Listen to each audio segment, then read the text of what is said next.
What common thing screams I make poor financial choices? I still think back to those days when credit card companies had booths at colleges that gave out free t-shirts to those who applied for new credit cards. We didn't even know what APR meant. I dated a guy who always impulsively spent his paycheck. If rent came a day or two after payday, it got paid. If it came a day or two before payday, it didn't. It didn't occur to him that he had to budget his check to meet expenses. His mom had always covered everything that he didn't pay, so he never had to think about what his check needed to cover. After a while, his car didn't run and he couldn't fix it, and he had to move out of his apartment because he didn't pay rent. Some people really live on automatic mode. Frequent gambling. More specifically, the people that always have an excuse to keep gambling. I win more than I lose. You gotta have skin on the game to make it more fun. I won't be able to sleep tonight if I don't check the scores. Can't end on a loss. I have an uncle that almost lost his house by blowing the mortgage checks on sports and poker bets. Nobody, including my aunt, knew anything was wrong because he was intercepting the notices from the bank. We just thought he really loved watching sports. Turned out he was betting on every game, and nobody is lucky forever. My great-great-grandfather, according to my mom and grandma, was at one point rich, like on most of the town levels of rich. Dude managed to gamble it all away over a few years, meaning his son went from inheriting businesses and lots of land to a house and a small farm. He was fine without it, but still, managing to lose that much is a skill. I am a real estate agent and I work leads with my lender. We met this lady about 4 months ago who had bad credit and low income. We helped her identify what she needed to do to get better credit, and she said she may get more money soon. We follow up last week. She got a new higher paying job, but when he ran her credit, he saw she just purchased a $64,000 car. He told her things look better income wise, but the car payments take up pretty much all of your debt to income ratio. She said, I just can't win.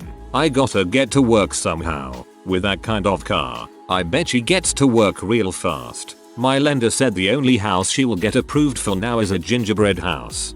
I recently moved out. My old roommate, who was already financially unstable, is staying in the house, which means his rent went from $530 to $1,060. 2 weeks before I moved out, he decided to upgrade his car. I told him to shop around, look at different APR rates, etc. He came home with a car worth $23,000 at the max. Bought it for $28,000 with a 6-year loan with 10% interest. 6 years from now, he will pay $38,000 for a 2015 Scion SRF. Cheers. Seen a few people buy nearly all infant baby toddler cloths new from expensive brands. The most insane, or $350 Canada Goose winter jacket for a 4-month-old. Jacket barely covered the winter and then was too small. Oh, and nearly everyone I know that does this needs their parents' help each and every month to cover rent or mortgage payments. For $350 I would jam myself into the Canada Goose coat after my 5-month-old outgrew it. Relying on pawn shops every time you're low on cash. I knew a woman who regularly pawned some jewelry, then got it out on payday, only to pawn it again a few weeks later. It's a vicious cycle. I got caught up in it for years in my early 20s. It all started because my roommate went to jail for 30 days. I was a cook living paycheck to paycheck, then suddenly needed to cover the other $400 of rent. I went and got a payday loan. Next month when I got paid, I paid it off, but then was once again a few hundred short. I made poor spending choices all along the way, but every other month I was going from one payday loan place to get a loan just to pay off the other payday loan place. Back and forth for quite some time until I reeled in my spending and started making more money. Rolling car payments into your next car. I can't count how many people I know who traded in perfectly functioning cars they still owed money on because they needed something newer or outgrew their current car. I know someone who was paying $900 a month for a Hyundai Tucson that was listed for like $25,000. It ended up getting repoed. It's called rolling negative equity, and it's a bad idea, indeed. I did this once. When I was several years younger, I bought a brand new 2014 Jetta Sportwagen TDI. 9 months later, I was at the VW dealership, and the new version, this time called the Golf Sportwagen, was out. I asked if they had one, And they did. And I bought it on the spot, a fully loaded TDI cell. Since it was so new, I paid MSRP, plus the taxes got rolled in. They gave me $21,000 for my Jetta Sport wagon that I owed $27,000 on, which meant that I financed in $6,000 of negative equity. And that is how, even with a decent interest rate, I ended up with a $715 car payment on a fricking Volkswagen. I made out lucky because VW bought back the Golf Sport wagon during the diesel scandal, and VW Financial cancelled the remainder of the loan balance, but I will never ever do that again. I don't know that it's all that common, but my bank account has been telling me I make poor financial decisions since at least 2019. Feel this on a spiritual level. If you make a deposit, you can't move it to a section to save. Thanks Wells Fargo, but I must eat. This probably isn't as common anymore, but 15, 20 years ago, going into GameStop and trading in a pile of games for cash, which we all know GameStop pays pennies for most trades, and declaring intent to spend it on cigarettes. I saw it weekly when I worked there. These people stole those games. I worked there for a short while too. Nearly everyone who traded in a stack of games had very clearly stolen them. Every one of these posts says the same thing. Spending too much money on depreciating assets when you don't have any appreciating assets. I feel bad saying this, and I, in no way, am talking crap about anyone who lives in a mobile home. My husband's family is a family of 8. They lived in a 2-bedroom mobile home where they barely paid much in rent and had everyone squished 3 to a room, some sharing a twin bed, but each of the ones who could drive, which was like 4 of them, always had a car that was brand new and of the year, not used or anything. Had to be brand new, no miles. They could have easily gotten a bigger place, but they never wanted to because they liked having nice cars and knew if they got a house or bigger mobile home they wouldn't be able to afford the new cars. Priorities, man. Filing for bankruptcy, then immediately buying a new car with rims and new bolt-ons. I work with this type of person who also complains about having to work and always trying to leave. Yeah, you're supposed to buy the car then file for bankruptcy.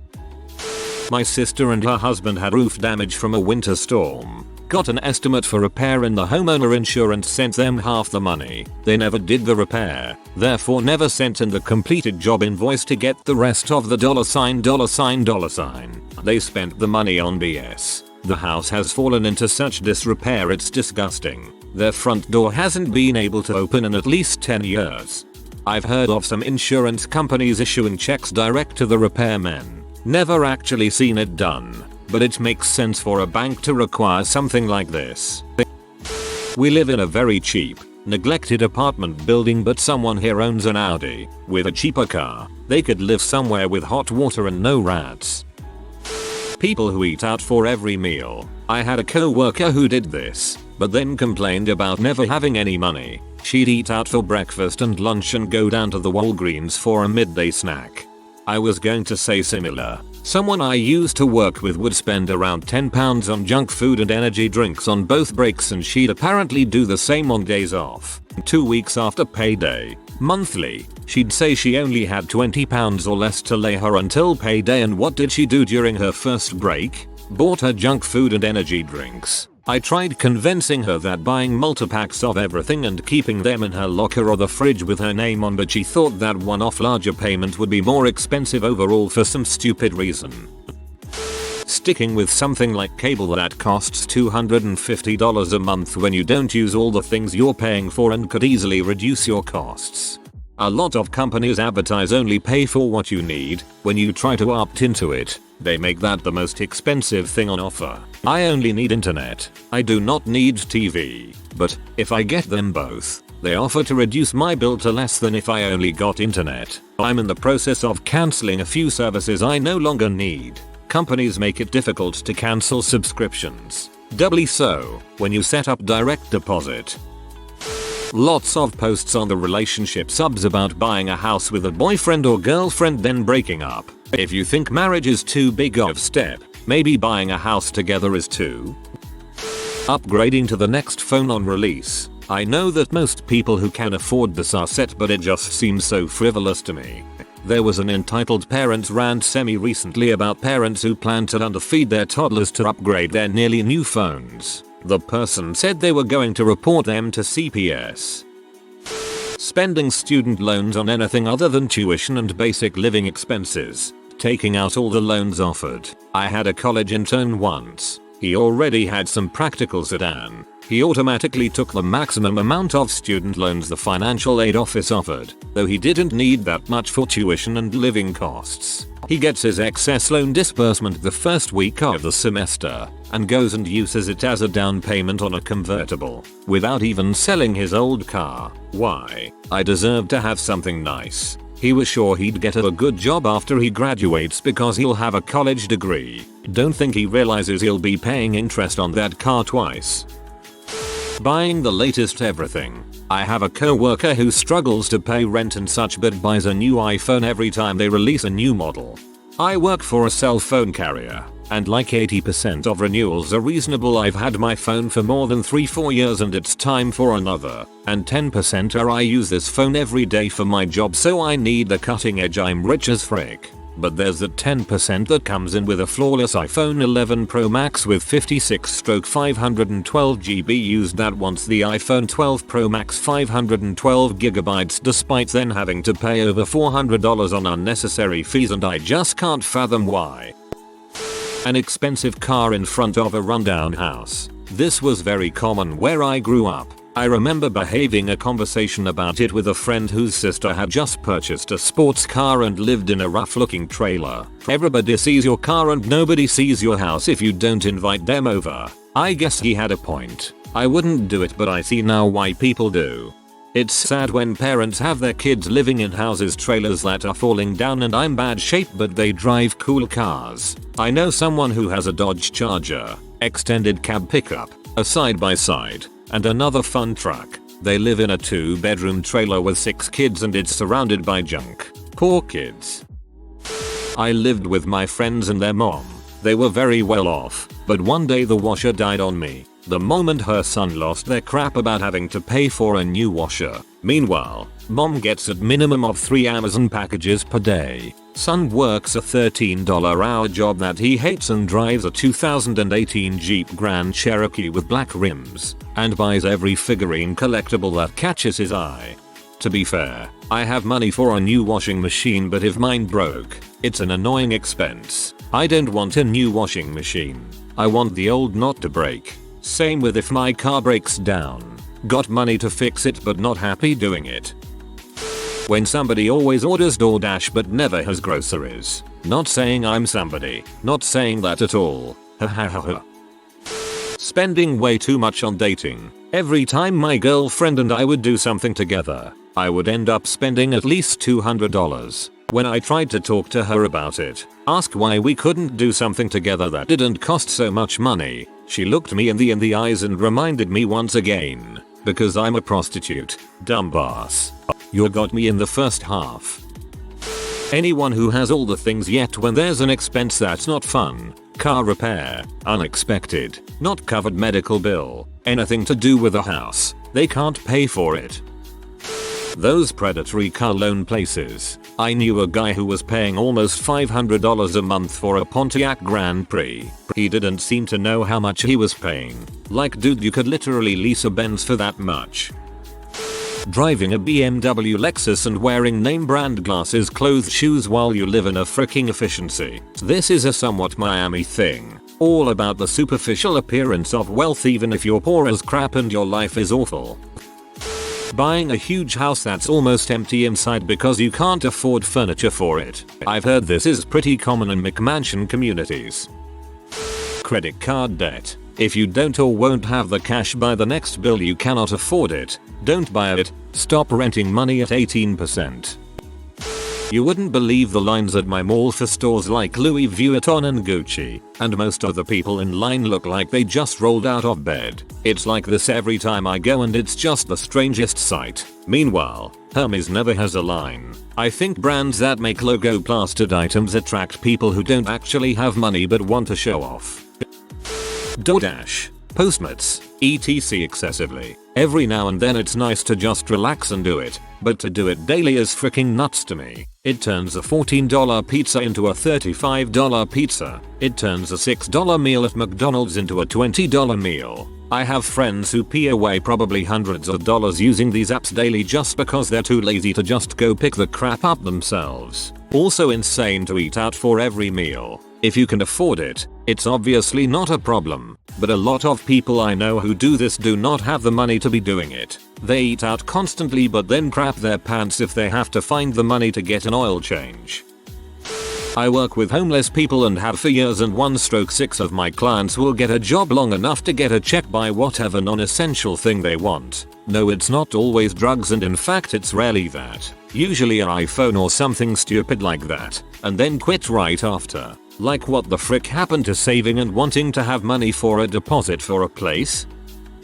When you're working on part-time, are on food stamps, and have a poor quality of life, but keep having kids. Not that I have anything against having kids, but you need to consider whether or not you can afford them. Recent college grads buying semi, if not, new vehicles after getting their first big job. Just drive the one that paid off for a few years. It will save you so much money and stress. Throwing away food when it's not close to being finished. My family went through rough times during the recession, but we always had food on our plates and the bills paid. My girlfriend's parents have always struggled to have food on the table and the bills paid, and after living with her father for 2 months I fully understand why. This dude blows money on everything.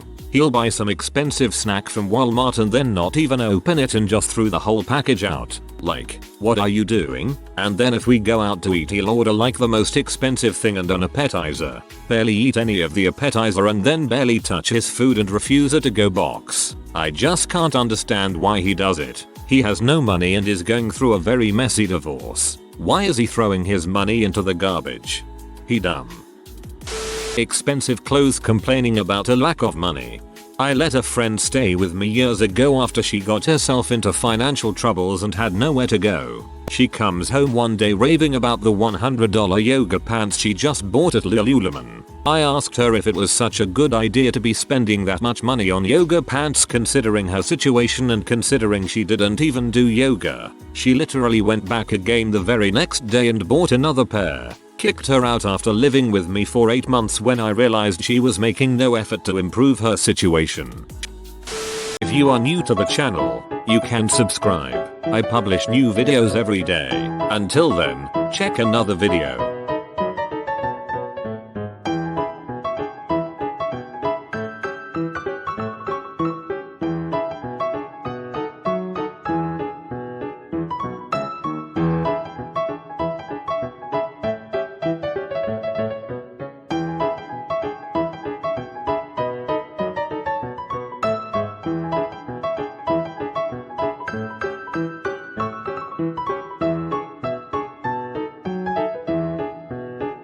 Bye for now.